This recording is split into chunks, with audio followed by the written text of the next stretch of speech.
What if your adult money problems aren't about discipline but emotional scars? Think about what you were taught as a child. Were you told that money was scarce or selfish to want more? These early beliefs may still be silently steering your financial choices today. Before we dive in, make sure to like, share, and subscribe to our channel for more informative content. Let's explore how your childhood money lessons may be holding you back without you even knowing it. The hidden wounds of early money beliefs. Our first impressions of money usually come from our families, and these impressions stay with us long after childhood. If money brought stress or tension in your home, you might now associate it with fear or instability. Even positive memories like being rewarded with toys can turn into compulsive spending habits later. These beliefs form invisible emotional wounds that guide how we spend, save, or even talk about money. You may not realize it, but these past messages often dictate whether we feel worthy of success. Recognizing that your relationship with money may be trauma-based is the first real step toward financial empowerment and peace. How scarcity thinking keeps you stuck. Growing up with messages like "we can't afford that" creates a deep-rooted scarcity mindset. This belief system tells you that no matter how hard you work, there's never enough to go around. As adults, we may become afraid to invest, struggle to enjoy money, or hoard it out of fear. Scarcity thinking isn't about your bank balance, it's about emotional memory. Even when our income grows, that internal fear keeps us playing small. It prevents risk-taking and reinforces stress. Understanding that this mindset came from survival, not reality, allows us to shift. Replacing fear-based habits with abundance-oriented thinking starts with compassion and the courage to unlearn what we've inherited. Overspending as emotional survival. If you find yourself spending impulsively or living paycheck to paycheck, it might be more emotional than logical.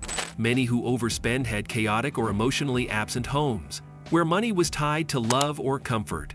Buying things can temporarily soothe emotional wounds, offering a quick fix for feelings of emptiness, loneliness, or lack of control. But long-term, it fuels debt and stress.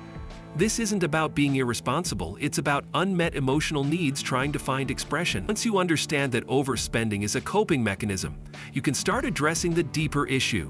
Real healing begins when we learn to meet our emotional needs in healthier, non-financial ways. Shame and the fear of being financially seen. Shame is often silent but powerful when it comes to money. It may have started when you asked for something as a child and were made to feel guilty or selfish. That message gets internalized. "I'm not supposed to have more." Or worse, "I'm not worthy of wealth." As adults, shame can make us avoid looking at our bank accounts or stop us from asking for promotions. It holds us back from making smart financial decisions because we fear judgment or failure. But shame loses its power when it's exposed. Reframing your money story with kindness helps you take back control and choose growth instead of fear. Avoidance isn't laziness, it's a response to fear. If you ignore bills, avoid budgeting, or freeze up when thinking about money, you're not lazy. You're experiencing a trauma response. When money meant stress or danger growing up, your brain learned to shut down around it. Now, every financial task triggers that same stress, making avoidance feel safer. But while avoidance gives short-term relief, it causes long-term harm. Healing starts with taking small steps, like reviewing one account or setting a tiny goal. Pair each step with self-compassion. Over time, these micro-exceptions retrain your nervous system to feel safer with money, building resilience and transforming fear into control and confidence. Your money identity can be rewritten.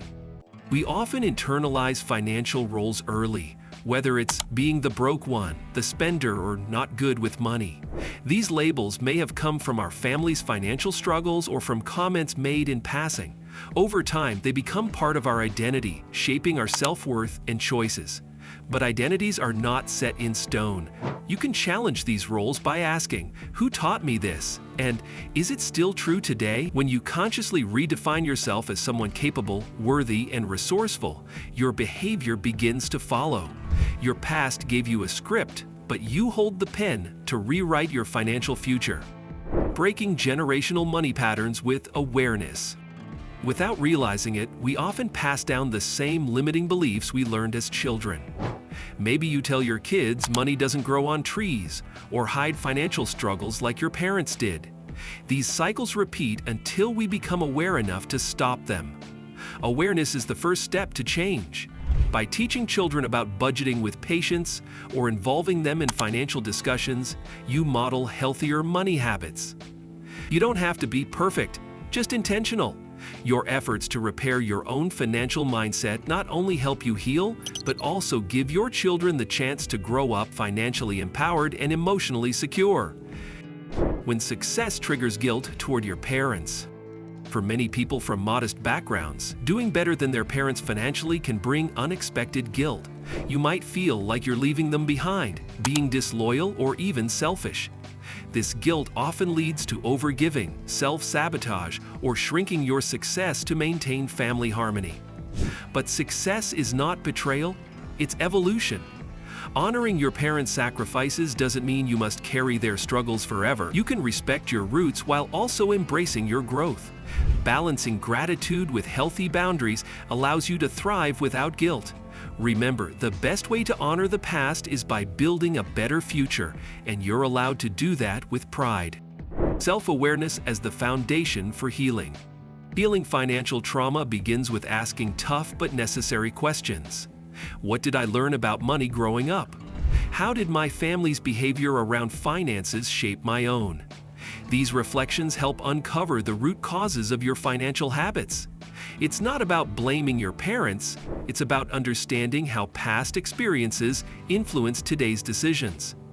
Therapy, journaling, or financial coaching can support this journey. As you gain awareness, you gain choices. You can replace harmful habits with intentional ones, shift your mindset, and approach money with clarity and confidence.